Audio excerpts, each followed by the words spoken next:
Morning बच्चों। ई पाठशाला रामगढ़ में आप सबों का पुनः स्वागत है। आज हम लोग कक्षा 8 की पाठ्य पुस्तक हमारे सामाजिक विज्ञान हमारे संसाधन विषय का तीसरा पाठ, जिसकी पहली कड़ी पढ़ेंगे खनिज और शक्ति संसाधन के बारे में। शक्ति संसाधन शब्द इसलिए यहां पर रखा गया है क्योंकि ये खनिज जो है सो शक्ति के मुख्य स्रोत है, इसलिए इस पाठ का नाम रखा गया खनिज और शक्ति संसाधन। तो सबसे पहले हम लोग ये जानेंगे कि खनिज है क्या, हम किसे खनिज कहते हैं। सामान्य शब्दों में एक शब्द है खनन। खनन अर्थात वे पदार्थ जो हमारी धरती में, हमारी धरती के गर्भ में वो छिपे हुए हैं और उसे हम खनन के माध्यम से बाहर निकालते हैं और उसे हम अपने उपयोग में लाते हैं, उसको हम खनिज कहते हैं। अर्थात वे सभी पदार्थ जो खनन द्वारा प्राप्त होते हैं और तथा जिसकी निश्चित रासायनिक संरचना होती है उसे हम खनिज कहते हैं। और यह खनिज हमारे लिए, मानव समाज के लिए, मानव सभ्यता के लिए और किसी भी देश की विकास के लिए अति महत्वपूर्ण है। परंतु यहाँ इस बात का ख्याल रखना होगा कि उन खनिजों का समुचित दोहन और आधुनिक तरीके से होना चाहिए, नहीं तो खनिजों की प्रचुरता रहने के बावजूद भी बहुत सारे ऐसे देश हैं जो पिछले देशों की गिनती में आते हैं। और इसके पीछे कारण क्या है कि नई नई तकनीकियों की कमियां। तो हम यहाँ पर ये जान रहे हैं कि वे सभी पदार्थ जो खनन द्वारा प्राप्त होते हैं हम उसको खनिज कहते हैं। दूसरी बात है कि खनिज मानव सभ्यता तथा संस्कृति का आधार स्तंभ है। मानव सभ्यता, ह्यूमन सिविलाइजेशन और हमारा जो कल्चर है, उन दोनों का यह हमारा स्तंभ है तथा औद्योगिक युग का रीढ़ है।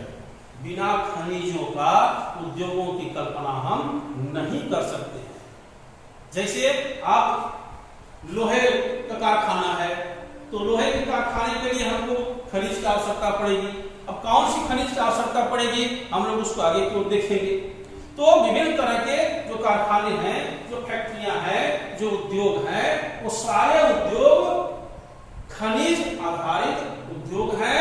कुछ अलग उद्योग हैं, उसके बारे में हम चर्चा करेंगे, लेकिन खनिज जो है हमारा औद्योगिक युग का, इसको हम लोग बेस मानते हैं, इसको हम लोग रीढ़ कहते हैं। और अगला बिंदु देखेंगे कि खनिज जो है समान रूप से सभी जगहों पर वितरित नहीं है।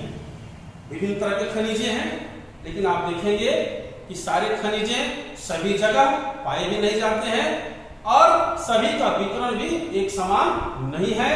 कहीं कोयले की प्रचुरता है तो कहीं लौह अयस्क की प्रचुरता है, तो कहीं मैग्नीज की प्रचुरता है, तो कहीं बॉक्साइट की प्रचुरता है। यानी सारे खनिज जो है वो सभी जगह नहीं पाए जाते हैं और एक समान भी नहीं पाए जाते हैं।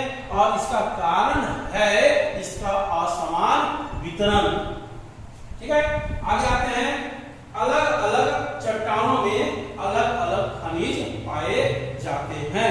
हम कह सकते हैं कि चट्टान यानी रॉक्स जो है, ये रॉक्स जो है खनिजों का पेरेंट्स, हम बोलेंगे इसको पेरेंट्स रॉक बोलेंगे इसको, क्योंकि जो खनिजों का जो स्रोत है वो चट्टान है।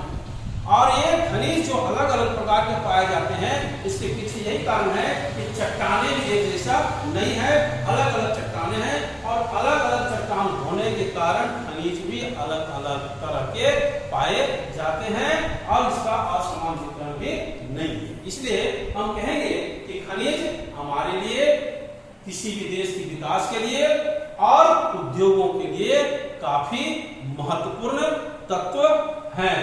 अब आइए हम लोग जानना चाहेंगे कि ये खनिज के प्रकार कितने हैं, किस तरह के खनिज होते हैं। हमने यहाँ पर आप देखेंगे कि खनिजों के प्रकार को बताने का प्रयास किया है। इसको मुख्य रूप से दो भागों में रखा गया है। एक है धात्विक जिसको बोलते हैं मेटल, और एक है अधात्विक नॉन मेटल। धात्विक का ये मतलब होता है कि वैसे खनिज जिसमें धातु की प्रधानता होती है, और ये धातु जो होते हैं वो उष्मा के संचालक भी होते हैं और विद्युत कंडक्ट सुचालक भी होते हैं। तो इसमें देखेंगे कि धात्विक में कौन कौन से ऐसे खनिज हैं जो धात्विक के अंतर्गत में आते हैं। उसमें धात्विक को भी हम लोग यहाँ पर दो भागों में बांटने का प्रयास किया है। एक है लौह और एक है अलौह। लौह धातु, लौह खनिज का मतलब वैसे खनिज जिसमें लोहे की प्रधानता हो, जैसे लौह अयस्क। ये लौह अयस्क जिसको लोग आयरन ओर भी बोलते हैं, ये आयरन ओर का होता है। इसमें मुख्य रूप से लोहे का अंश जो सो पाया जाता है। दूसरा है मैग्नीज और उसके बाद है बॉक्साइट। तो ये लौह अयस्क, मैग्नीज और बॉक्साइट जो है सो लौह खनिज के अंतर्गत में आते हैं, इसलिए कि इसमें लोहे की प्रचुरता होती है। और इसी धात्विक खनिज का जो अगला भाग है, अगला पार्ट में जिसको बोलते हैं अलौह बोलते हैं, यानी जिसमें लोहे की मात्रा नहीं होती है, जैसे हमारा सोना है, चांदी है, शीशा है, इसमें लोहे की प्रधानता नहीं है, इसलिए हम लोग इसको अलौह खनिज के अंतर्गत में रखते हैं। लेकिन कुल मिलाकर दोनों जो है सो धात्विक खनिज के अंतर्गत में आता है, मेटल मिनरल्स के अंतर्गत में ही ये आते हैं। इसका दूसरा भाग जो है जिसको हम बोलते हैं अधात्विक, यानी नॉन मेटल मिनरल्स, यानी जिसमें लोहे की प्रधानता नहीं होती है। कौन सा है भाई? तो आप देखेंगे इसमें लाइमस्टोन, जिसको चूना पत्थर बोलते हैं, ये खनिज के अंतर्गत में आता है। माइका है, अभ्रक जिसको हम बोलते हैं, ये खनिज है। कोयला है, ये बहुत ही इंपॉर्टेंट है, कोल जिसको हम बोलते हैं। ये शक्ति के संसाधनों में से बहुत ही महत्वपूर्ण खनिज है कोयला, जो नॉन मेटल में आता है। फिर जिप्सम और पेट्रोलियम, ये सब जितने भी हैं ये हमारे नॉन मेटल मिनरल्स में आते हैं, अधात्विक खनिज में आते हैं। लेकिन इसमें आप देखेंगे कि हमारा कोयला, कोल और ये जो पेट्रोलियम है, ये दोनों काफी इंपॉर्टेंट हैं। और चूंकि ये दोनों कोयला और पेट्रोलियम, कोल एंड पेट्रोलियम, ये ऊर्जा के भी मुख्य स्रोत है, ऊर्जा है, इनसे हमें ऊर्जा प्राप्त होती है, इसलिए इसको हम लोग ऊर्जा खनिज के भी नाम से भी इसको हम लोग जानते हैं। हालांकि ये अधात्विक है, लेकिन एनर्जी इनका ये मुख्य स्रोत भी हमारा है। इस तरह से हम बोलेंगे कि खनिज जो हमारे हैं वो हमारा दो तरह के हैं, धात्विक और अधात्विक खनिज।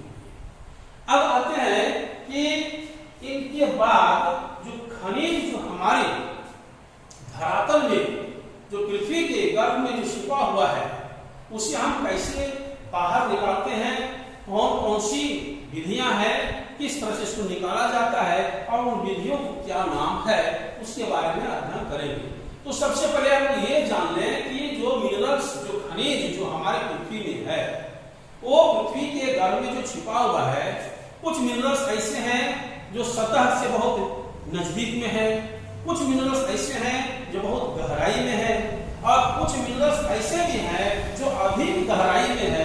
तो इन सबको निकालने का, खनन करने का जो तरीका है वो सब अलग अलग है। तो आइए हम लोग देखते हैं कि कौन कौन से ऐसी विधियां हैं जिसके माध्यम से हम लोग खनिज को बाहर निकालते हैं। तो सबसे पहले एक है, हम लोग इसको बोलते हैं खुला खनन, ओपन माइंस जिसको बोलते हैं, खुला खनन। ये इस विधि में खास करके कम गहराई में छिपे हुए जो खनिज होते हैं, जिसको सर्वेक्षण के माध्यम से पता चलता है कि कौन सा खनिज कितनी गहराई में अवस्थित है, उसकी कितनी मात्रा है। तो यहाँ पर हम ये ध्यान देंगे कि जो एकदम कम गहराई में जो मिनरल्स हैं उसको हम लोग ऊपर की सतह को हटा करके उस माइंस को, उस खनिज को हम लोग जो बाहर की ओर निकाल लेते हैं। उसकी ऊपरी सतह को साफ करके उसके अंदर में छिपे खनिज को निकालते हैं, जिसको हम लोग खुला खनन कहते हैं। खुला खनन, ओपन माइंस इसको हम लोग करते हैं, यानी कम गहराई में छिपे हुए खनिजों। दूसरा क्या है कि कुछ खनिजें ऐसी होती हैं जो अधिक गहराई में होती है। कुछ खनिजें हैं अधिक गहराई में होती है, तो उसे हम ओपन माइंस के माध्यम से, खुला खनन के माध्यम से बाहर नहीं निकाल सकते हैं। निकाल सकते हैं लेकिन उस पर खर्च ज्यादा आ सकती है, इसलिए उसको निकालने के लिए एक विधि है जिसको बोलते हैं कुप्की खनन विधि करते हैं। कुप्की खनन यानी उसे जहां पर वो मिनरल है वहां एक कूप के माध्यम से, एक होल के माध्यम से वहां तक पहुंचा जाता है और उसके अंदर से हम खनिज को बाहर की ओर खींच करके बाहर निकालते हैं और उसका उपयोग करते हैं। तो इस विधि को हम लोग कुप्की खनन विधि कहते हैं। तीसरा है प्रवेधन विधि। प्रवेधन विधि कहने मतलब अत्यधिक गहराई में छिपे हुए खनिज, खास करके उसमें से जो हमारे जो पेट्रोलियम जो होता है और जो प्राकृतिक गैस है, नेचुरल गैस और पेट्रोलियम, ये काफी गहराई में होने के कारण, अधिक गहराई में होने के कारण हमें वहां तक एक कूप के माध्यम से अधिक गहराई तक कूप को खोदना पड़ता है और वहां पहुंचकर उसे हम बाहर निकाला जाता है, जिसको हम प्रवेधन कहते हैं। प्रवेधन यानी उस निश्चित स्थान पर पहुंचना, अधिक गहराई में छिपे हुए खनिजों तक पहुंचना और उसे पूरा उपयोग में लाना, उसे बाहर की ओर निकालना, जिसको हम बोलते हैं प्रवेधन। ये हुआ। और तीसरा है ये आखनन विधि। ये आखनन विधि यानी एकदम धरातल से सटा हुआ बहुत ही कम गहराई में जो मिनरल्स है, जो खनिज है, उसे हम बाहर की ओर निकालते हैं ऊपरी भागों की सफाई करके और फिर उस मिनरल्स को बाहर की ओर निकालते हैं। उस विधि को हम लोग आखनन विधि कहते हैं। तो इस तरह से इन चार विधियों से खनिजों का दोहन, खनिजों का निष्कर्षण किया जाता है और फिर उसे हम लोग यूज में लाते हैं। तो इस तरह से हम लोग कहेंगे कि खनिज आज के वर्तमान समय में हमारे लिए ही नहीं बल्कि विश्व के लिए एक महत्वपूर्ण संसाधन है। बशर्ते यह निर्भर करता है कि हम उन खनिजों का उपयोग, इन संसाधनों का उपयोग किन तरीकों से करते हैं। इसके लिए आवश्यकता है नई नई तकनीकों का।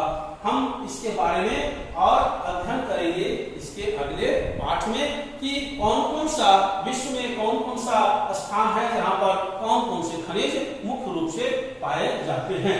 तो आज हम लोगों ने देखा कि खनिज किसे कहते हैं और खनिज के प्रकार कितने हैं और खनिजों के निकालने की कौन कौन सी विधियां हैं।